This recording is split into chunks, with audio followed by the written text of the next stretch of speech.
Cool. So, a year ago, Luke and Digital DJ Tips concocted an idea to take what he does without even thinking about it and somehow turn it into something that everyone else can follow and do for themselves. And it kind of took a life of its own on, didn't it, Luke? And we came out with Laid Back Luke's creative DJing course, which, who's got the course here? Let's find out who's actually got it. Awesome, look, there's hands. Well, we've got something very special for everyone who hasn't got it yet, so hang around to the end to get that. But Luke's kindly decided today to reveal 5 kind of tips that flow through the course, right, Luke? Yeah. So this course basically is everything I have to say about DJing. We shot this for like a whole week, made it almost like 10 hours a day, right? And every time I was like, showing everything I had, and every time they were asking me like, okay, so what else do you have? What else do you have? What else do you have? And so this course is like, what is it, 100 videos or something? It's lots. Yeah, so obviously I have plenty of things on YouTube, but this is literally everything I have to say about DJing. And so today we're going to talk about 5 ways to get creative. Was that the title? I think we could call it 5 ways to get creative, yeah. And it's things, as I say, these are things that came out again and again, day after day. And we kind of we had a list of Luke's really important things, and these are some of them. So Luke, the first one you're going to talk about, and this really does flow through like words through a stick of Amsterdam rock. This flows through the whole course. Experiment. Always experiment. So take the mic and explain why this is so at the heart of what you do. Obviously, I don't like taking the mic while I DJ, but no. So being creative in DJing, you just gotta set yourself free from being in the mix. So you've learned how to beat match, or maybe even you use sync, and so you have 2 tracks going on, and in the middle of those two tracks, I want you to get creative and don't think that, oh, okay, I'm mixing, I'm in the mix, I'm in this like little roller coaster, so I'm not gonna touch it. I literally would love for you to touch it and do crazy things while being in the middle of the mix. So if you hear a certain pattern here or a vocal there, go and chop the mix out, or feel free to get a little bit crazy with it. Why don't you show us? What are the crazier things? Now, obviously I came in totally unprepared, so this is gonna be on the fly. So I'll just do a few mixes, and if you see me chopping, or what I also like is that DJs or the crowd actually hears that you are mixing, that something is going on live, and so that's what I want to accentuate in the first thing I want to talk about. Yeah. This is a bit crazy as well with the headphones, but let's. I obviously have my. He doesn't use headphones. Anyone who hasn't seen Luke DJing, it's all earbuds, and he has a routine as well, and he can't do the routine now, so it could all go horribly wrong. Oh boy, here we go. Pressure's on now. Oh, I love this track right now. Who knows that Skrillex and Boys Noise track with T.I. Dollar Sign? Oh, my favorite right now. I did my best, wasn't good for you. I was the best for both of you. Family and friends, they are close to you. Damn, it's so hard to get over you. Late in the midnight hour, you made the worst decisions. I was always there to listen, but this time, can we talk?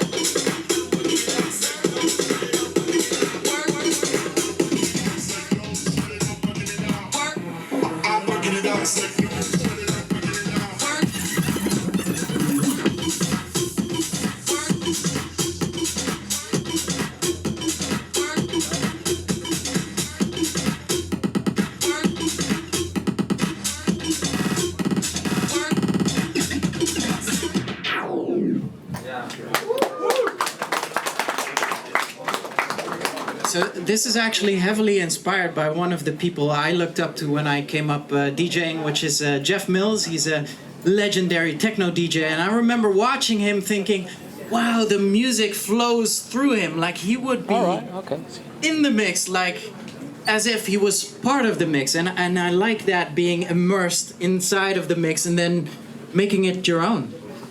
Recording what you do as well is so important because Luke knows that sounds good, but when you're... Oh yeah, this will come in the number 3. Haha, right, okay.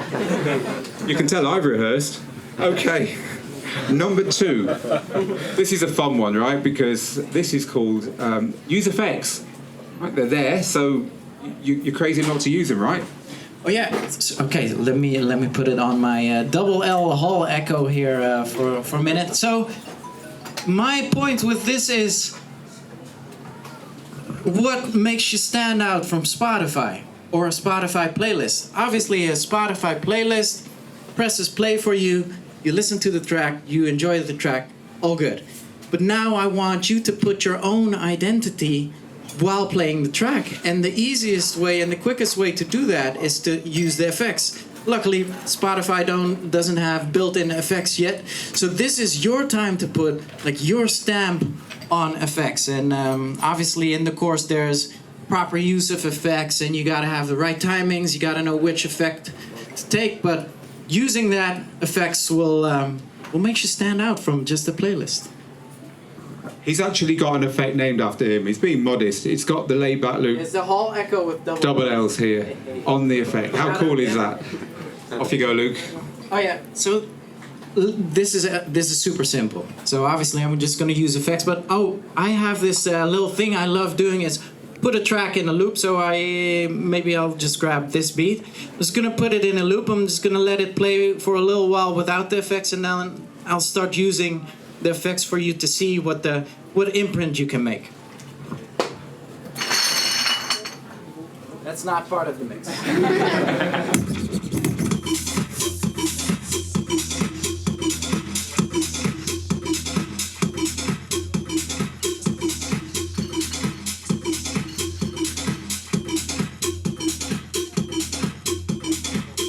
Okay, so this is cool. This is Spotify, right?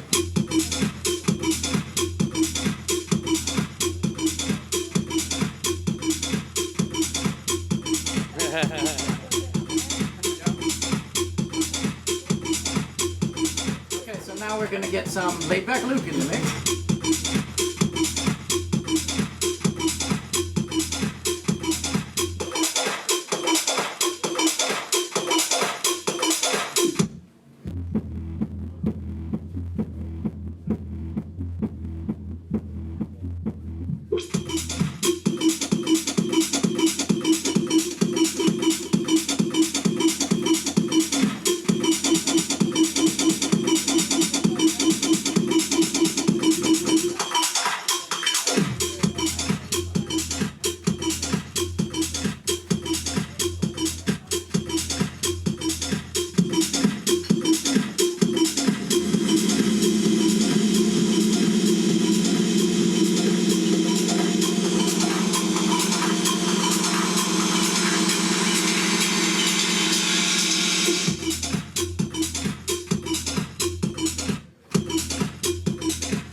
So we were just listening to the same loop over and over, but when you start using the effects, you can do something fun with it. So that's the number 2 thing. Try and find out what effects work for you, and obviously it doesn't need to be crazy. It could just be like, okay, so I'm just gonna do one echo or whatever, but as long as it separates you from being a Spotify playlist. There is nothing on there that you won't find on most DJ gear, including the nice little consoles and software you might be using. So don't think that Luke can only do this because he's got the best gear in the world here. It's everything there is possible on what you've got, for sure. Certainly something that sounds close to it. Number 3, some of you at the front might have seen that when Luke span back in the previous demo, it came back in bang on the beat. And that is because of point number 3. That's because he uses something that didn't actually exist when you had records, which is cue points. And that's your third point. Spin it back, everything's out of time, everything sounds like it's going to fall off the cliff. Tap a cue point and you're back on that one beat. And that's one of the reasons why cue points are so important. So, Luke, why don't you talk about cue points a little bit more, but not as much as he talks about them in the course, because he gives away his color coding, what he uses all the individual ones for, and all that stuff in the course. But let's have a primer. So I had an old friend coming out to the Mix Mash label night last night, and he said within modern DJs, he's my age. Within modern DJs, there's always like there's the breakdown and there's the drop, and you dance for like 16 bars or 8 drops, and then you need to wait again until you can dance. And so within the hot cues, you can change the structure of a track. Just by watching the dance floor, or what I often do is I try to dance along with the crowd and seeing, okay, so are we really up for a break right now, or do we keep on dancing? So, for instance, I have a hot cue on the drop, which so I could always go there. Even if I get freaky with the effects, or maybe even screw up, I could always press this button and we're back on the drop. I have a hot cue for the outro beats. I have a hot cue for the breakdowns as well. So you can literally, the whole track is yours now. The whole structure is yours. So yeah, I'll just play a track you guys know, and then right here, right now, instead of using Ableton, we're gonna alter the structure. Very simple. So drop.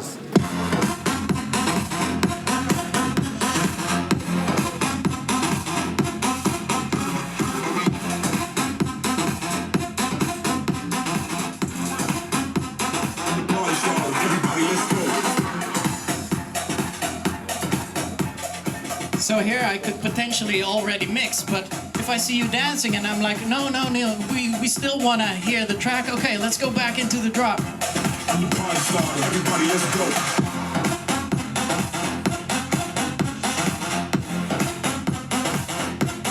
And then maybe you guys are getting tired, so let's go back to the build or something.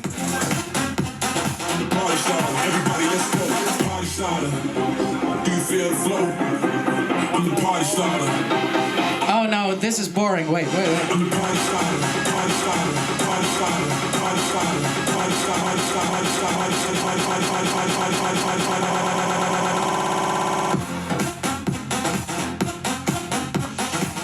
And so thanks to cue points, you can do anything you want with a track. Anything the dance floor wants, and so that gives you a lot of control and definitely a big tool in my part of creative DJing. And if they're really not into it, hit that outro one and get in the mix, right? Yeah. Yes, you can skip a whole track out if you think, oh, why did I mix this in? Not that that ever happens to you, but the rest of us, right? Okay, and this is where recording your sets can be useful. You said hold off to point 3. I can see nothing about recording in point 3, so I'll mention it again. Recording your sets is useful, right? Yeah. So this is going to be point number 4. Practice. Practice may look easy, and what I want you to gain within practicing is confidence. So a lot of the prepared DJ sets and the people scared to actually mix stems from them being unexperienced or not having the confidence to tackle something live. And so what I would always do, and this is what I say in the Digital DJ Tips course as well, so I would have a show on, say, Saturday. I would start mixing an hour on Monday night, record that, listen to it back on Tuesday night, thinking, oh, okay, that's a bit of a mistake, and those combos are really good. Okay, Tuesday night, I record another set in my house, right? Record it. Wednesday morning, I listen back to it thinking, oh, okay, I like that combo, and maybe I did that yesterday. Okay, so I'll switch it up for tonight. And so every single night of the week, I would record a set of mine and listen back to it up until I was ready for the show, and then I remembered all these combos, and I learned from my own mistakes and that sort of thing, and practice. So you'll notice that if you want to do some drop mixing or changing the hot cues on the fly, you will come across a lot of mistakes occasionally or sometimes, and yeah, with practicing, can help overcome that.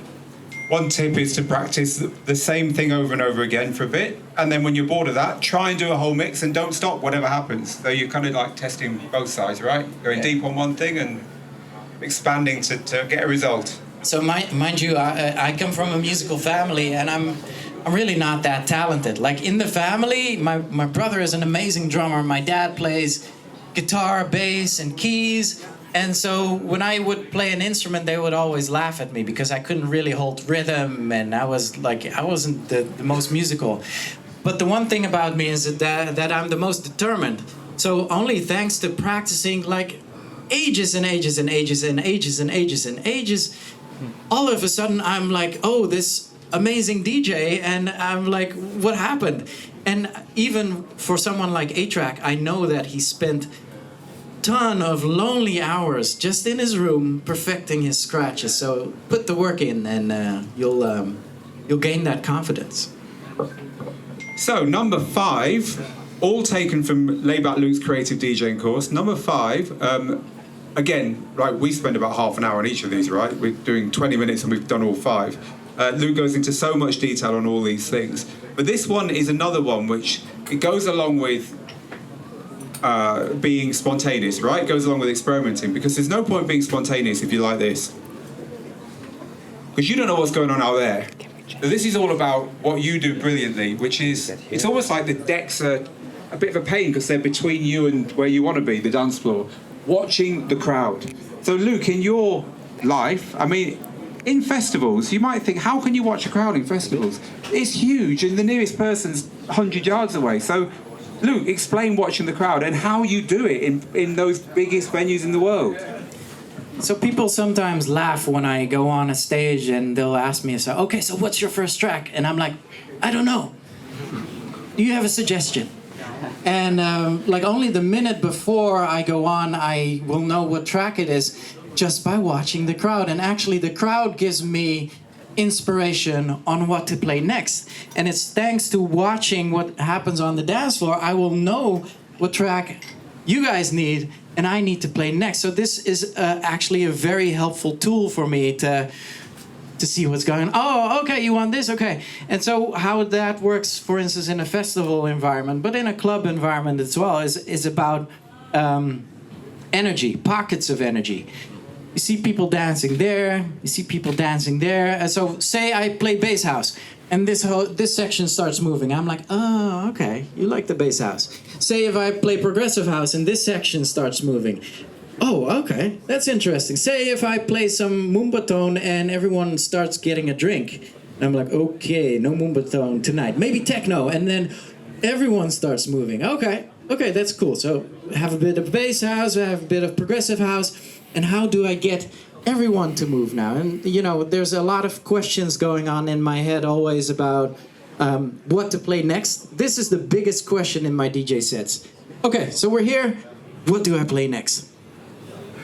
Okay, I see you guys moving. Okay, so let's play that. And so last night, for instance, we who was at the Mix Mash Takeover last night? Okay, good.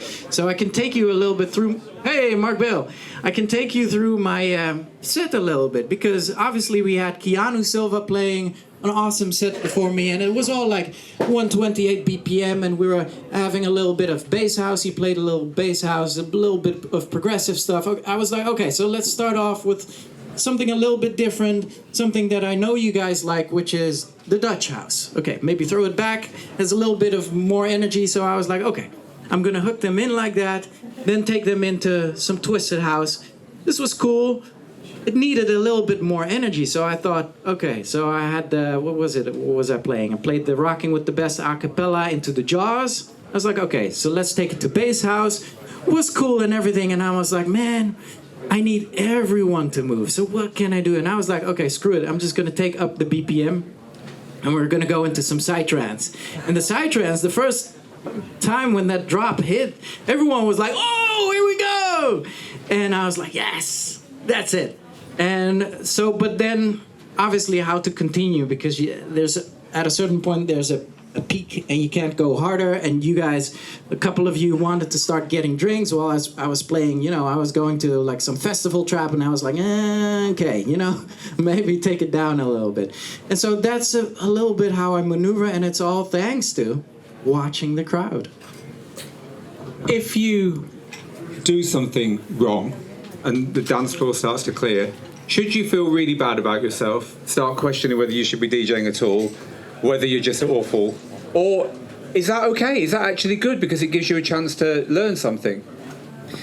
Yeah, so obviously as a DJ, Mark Bill, you're the party starter, and never you should, you know, even if you make a mistake or you hit a wrong button. I used to have a DJ student of mine who I was training one-on-one for quite a long time, and you know, I was watching him practicing DJing, and he would make a mistake behind the decks, and he would go like, I was like, dude, never do that. Just own your mistake. You know, repeat the mistake maybe, or you know, make it your own. And so if you do something wrong during your DJ set, be like, yo, okay, we're gonna. Last night with the back as well, we didn't rehearse anything, and I figured that Gregor Salto or Freddy Legrand got it. Gregor Salto or Chucky would know what this would mean, right?